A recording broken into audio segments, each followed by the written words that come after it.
기자, 박상진 기자가 이제 주요 내용을 얘기를 해줬고요. 이 검찰 수사 과정에서 미진했던 부분, 그래서 특검에 더 기대하게 되는 부분이 또 어떤 것들이 있을까요? 네, 일단 그 특검이 검찰보다 신뢰를 받는 결정적인 이유는 권력이나 재벌 등의 눈치를 볼 필요가 없다. 법대로 하면 된다. 이런 거거든요. 네. 그러니까 이미 박영수 특검이 밝혔듯이 이 특검 수사는 단순히 검찰 수사를 이어받는 수준이 아니라 성역 없이 훨씬 더 광범위하게 수사가 이루어질 겁니다. 네. 그런데 대표적으로 박근혜 정부의 금기였죠. 박근혜 대통령의 세월호 7시간에 대한 행적, 이 부분에 대한 깊숙한 수사가 진행될 거고요. 네.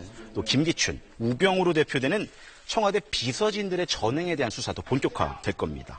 특히 이 정윤회 문건 유출 사건을 재수사하다 보면 이런 궁금증들이 풀리지 않겠느냐. 특검은 이렇게 기대를 하고 있습니다. 네. 자, 이 기자 하나만 더 물어보겠습니다. 조대환 신임 민정수석이 SNS에 이 대통령이 뇌물죄에 해당한다 이런 글을 한 달 전쯤 올렸었는데 이 청와대나 이 조 민정수석이나 입장이 좀 곤란해지지 않겠습니까? 네, 조대환 수석이 민정수석으로 임명되기 전입니다. 그러니까 지난달 5일에 페이스북에 검찰이 뇌물을 직권남용 혐의로 보고 있다 이런 내용의 글을 올립니다. 네. 그러니까 야당이 이 글을 이제 퍼나르면서 조대환 민정수석이 박근혜 대통령의 뇌물 혐의를 인정하고 있다 이렇게 공격하고 나섰는데요. 네. 조대환 수석이 이렇게 얘기합니다. 당시 검찰이 수사 의지가 없는 것 같다 해서 검찰을 비판하려고 쓴 글이다.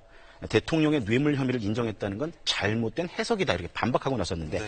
뭐 어쨌든 박근혜 대통령이 뭐 최후의 방패막이로 임명한 인물 아닙니까? 조대환 민정수석. 네. 네.